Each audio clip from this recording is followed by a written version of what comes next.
15 coisas que não são ensinadas na escola, mas que são de extrema importância para a vida de um ser humano.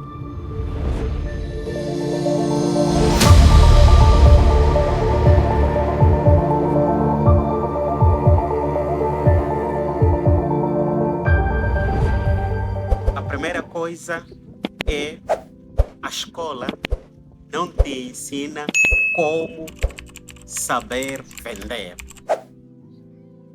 Todos nós nascemos com a arte das vendas. Por isso que, logo que nascemos, começamos a chorar. Porque exatamente queremos o quê? Influenciar a nossa mãe para cuidar de nós.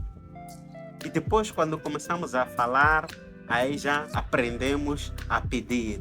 Tudo isto aí é venda. Nós não podemos ver venda como apenas dinheiro. Então, vendas, mesmo depois da pessoa terminar a escola,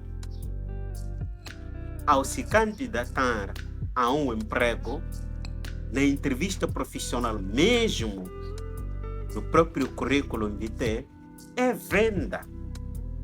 É uma forma de venda. Então, isso deveria ser ensinado na escola. A segunda coisa que não é ensinada na escola é como funcionam os impostos. Na verdade, os impostos, eles servem para o quê? Nós tiramos uma parte de nós, da nossa soberania, e entregamos a alguém que é o político que vai governar a cidade. Polis. Então, como é que ele vai governar, gerir a cidade? Então, através do quê? Do nosso dinheiro, os impostos.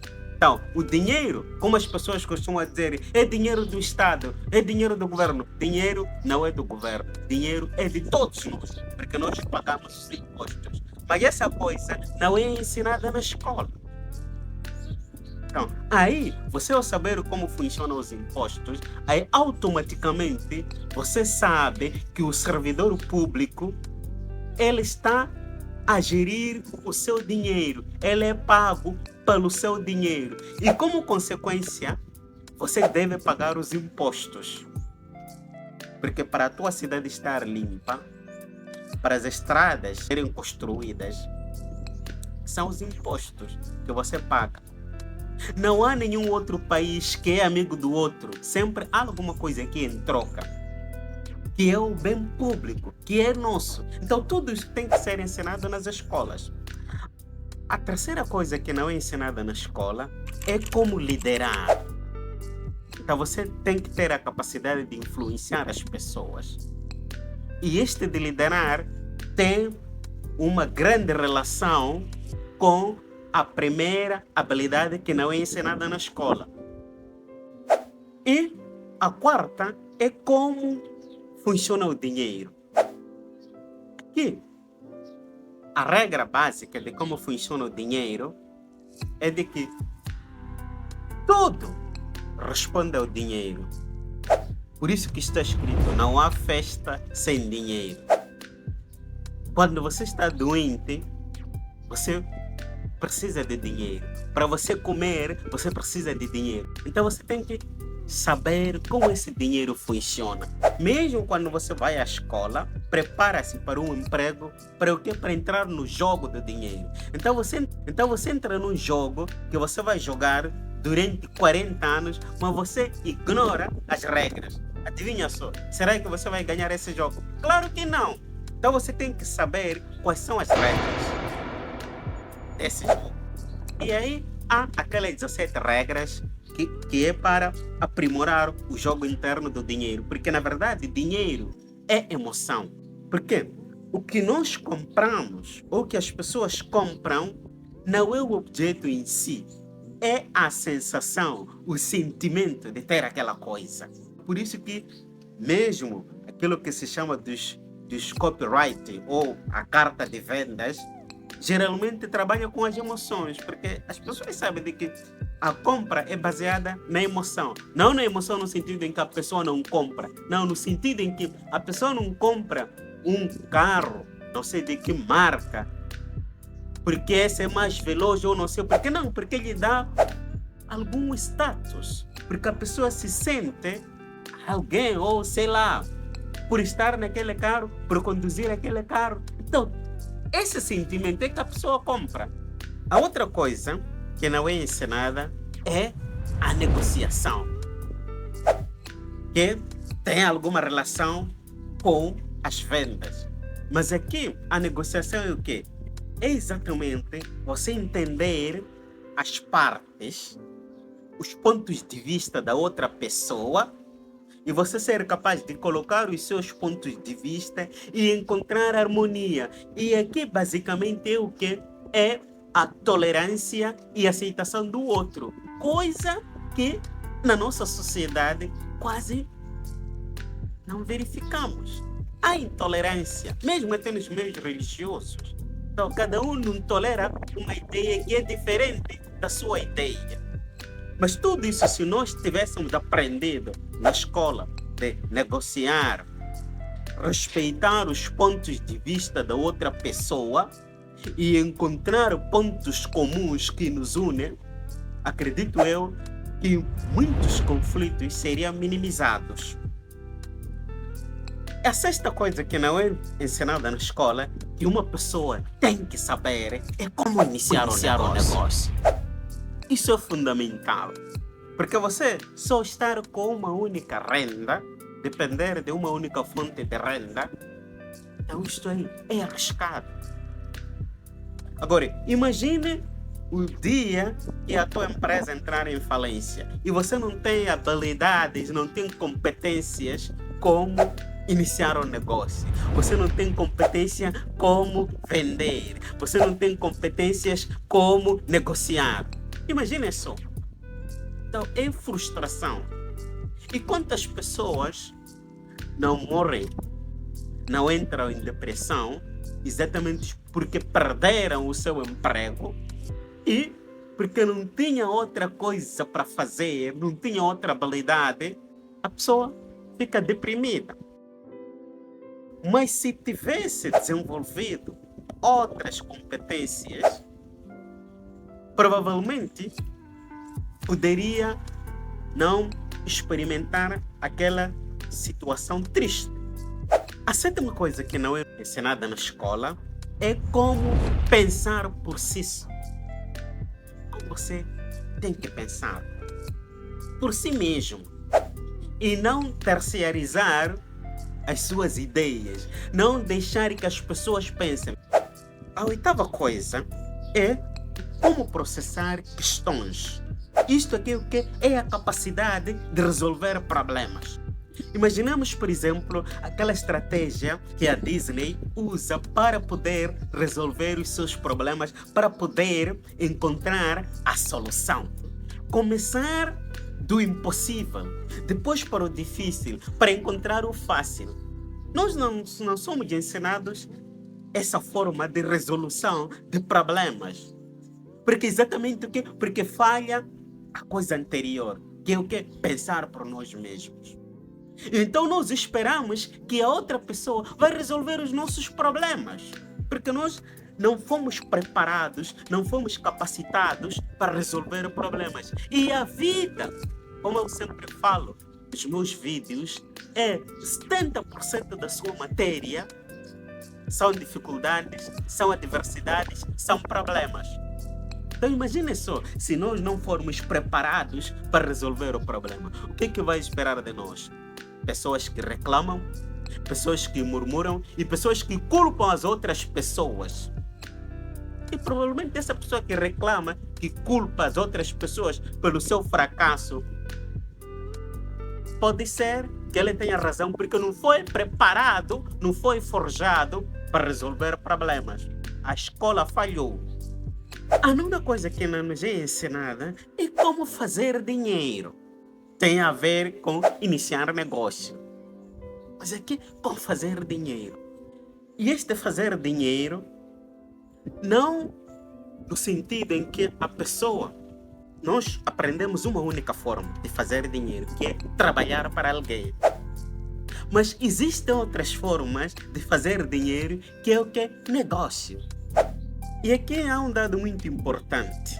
Todos nós temos essa capacidade de fazer dinheiro. Só que as pessoas não fazem dinheiro por vergonha, por orgulho, por preguiça.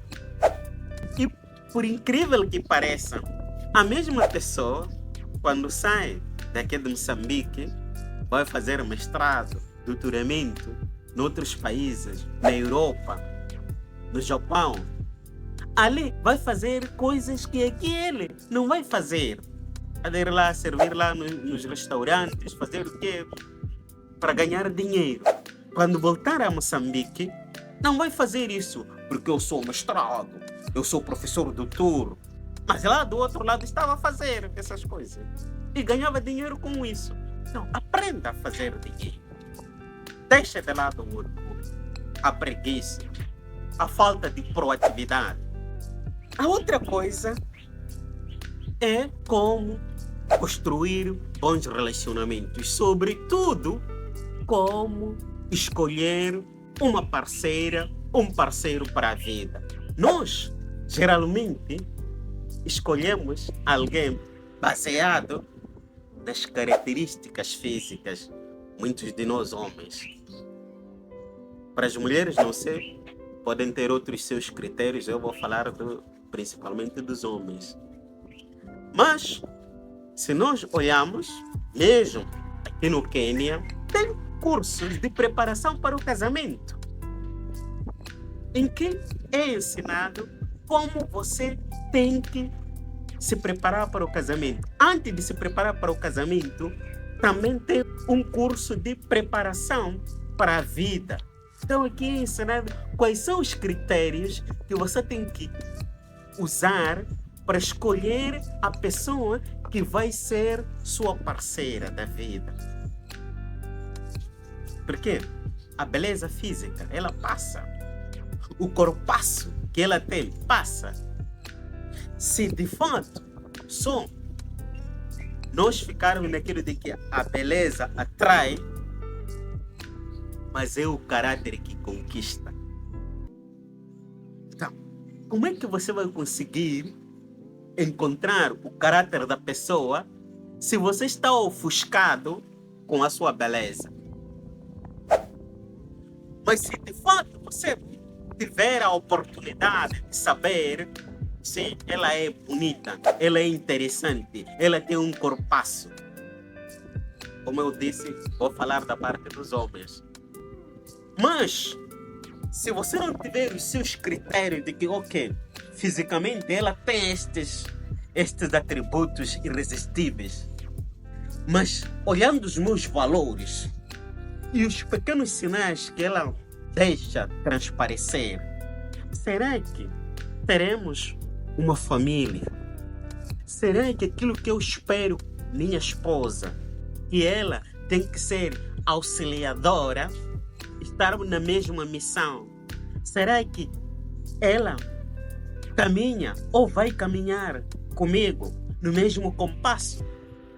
Então, se nós tivéssemos essa informação, muitos sofrimentos da vida iríamos evitar. Por quê? Porque nós, pela natureza, somos atraídos pela beleza.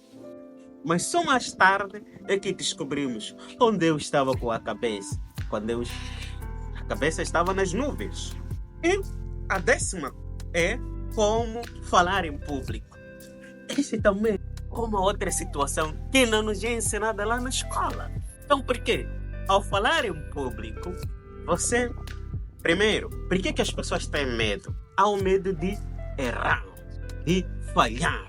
E quando você falhar, as pessoas vão te criticar, vão se rir de ti. Então você fica com esse medo, dá um frio na barriga. Mas nós precisamos de aprender a falar em público. Exatamente por quê? Porque as nossas ideias têm que ser expressas.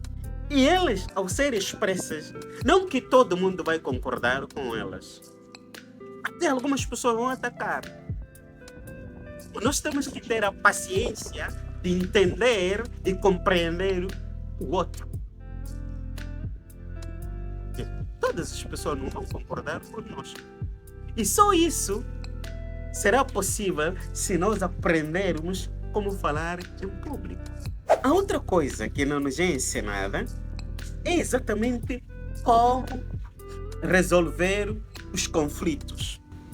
Sempre conflitos vão surgir. Mas como você tem que resolver esse conflito? Todos nós, ou a maior parte de nós, em algum momento seremos chamados para ser padrinhos. Não é hoje que padrinho é só aquela pessoa que vai abrir as portas.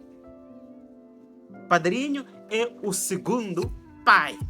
Então, é aquela pessoa que me ajuda a resolver os meus problemas. Não que eu encarrego, mas uma pessoa que é um conselheiro. Então esse aqui é o padrinho. Por isso que nas outras línguas é good mother, good father. Então, exatamente porque são os pais ou as mães que nós escolhemos para nos guiarem. Claro que hoje em dia, nós ao escolhermos, olhamos o bolso, a capacidade de influência que a pessoa tem na sociedade e não a sua idoneidade. E não aquela pessoa que há de vir dar um conselho que vai salvar o meu casamento. Nós não estamos por aí. Mas se aquele for o meu padrinho, amanhã ele vai levar o meu CV, vai abrir aquela porta, amanhã ele vai me colocar naquela empresa. Nós estamos mais preocupados com isso. E a essência nos esquecemos. A outra coisa que não nos é ensinada na escola é como ter um olhar positivo sobre a política. Sim, o que é política? É governar a cidade. E a cidade é de todos nós. Então, a política, ela é uma atividade nobre. Só que o que acontece quase em todo o mundo há esse problema. Mas todas as pessoas têm que participar na política. Então, participar na governação da sua cidade, do seu país. Isso implica o quê? Não só ir às eleições, presenciar, exercer o direito cívico e tudo mais. Também implica pagar os impostos. Também implica contribuir no desenho das políticas públicas. Porque essas políticas públicas, elas vão fazer o quê? Elas é que vão refletir, por um lado. Por outro lado, olhar e participar da vida política. Quando eu vou votar, eu não voto porque esta pessoa, porque eu gosto dele. Não, eu vou votar aquilo que ele oferece. O quê? O seu manifesto eleitoral. Para o quê? Para quando eu entregar o meu voto, vai ajudar a transformação da minha sociedade. Mas isso não nos é ensinado na escola.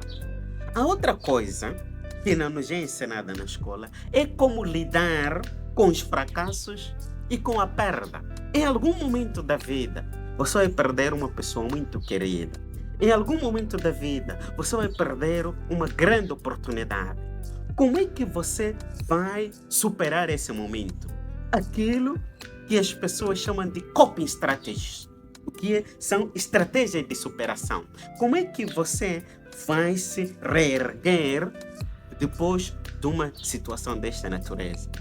Você perdeu um grande amigo, você perdeu o seu emprego, você perdeu sei lá o que for. Como é que você lida com essa perda? Para o quê? Para não cair na depressão.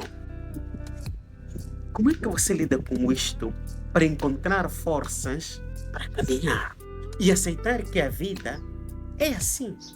Há situações que nós não temos o poder de controlar, para exatamente fazermos a oração de São Francisco de Assis. Senhor, me dê forças para suportar aquilo que eu não posso mudar. Você perdeu uma pessoa muito querida, você perdeu um emprego, você perdeu uma oportunidade. Você não tem como mudar isso. Você tem uma enfermidade que não tem cura. Você não tem como mudar isso. Mas que sim, de fato, você peça a Deus que te dê forças suficientes para você poder suportar essa tua cruz. Para você poder carregar essa tua cruz. Para exatamente você não se revoltar e não se autodestruir-se.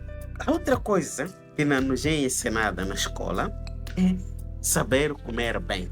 Claro que na terceira classe do antigo sistema, eles diziam que saber comer bem era variar os alimentos. Mas hoje podemos acrescentar mais alguma coisa. Sim, é variar os alimentos, desde que esses alimentos sejam saudáveis. Então nós precisamos saber por que nós temos que nos alimentar e para que serve a comida. Nós temos que ter vários nutrientes, porque cada um deles tem alguma função específica para o nosso organismo. Isso é que é exatamente o saber comer bem. E como bônus, nós temos a outra coisa que não nos é ensinada na escola, é como prestar os primeiros socorros. Vocês estão aí a caminhar, alguém de repente cai. Como é que você vai preparar aquela pessoa para que, ao pedir ajuda ou levar para o hospital, aquela pessoa que a sua vida seja salva? Como é que você pode prestar socorro? E aqui nas nossas escolas quase não pula Maputo Beira, mas sobretudo não pula em Maputo. Sempre pessoas, sobretudo meninas, a cair nas escolas e tudo, mano. Graças a Deus o grave não aconteceu. Mas por que não preparar as crianças para poderem prestar socorros? Você, ao saber como prestar os primeiros socorros, você pode salvar uma vida. Se você gostou deste conteúdo, por favor de se inscrever no nosso canal se não está inscrito, compartilhar este vídeo, comentar e ativar o sino das notificações. Obrigado pela sua atenção.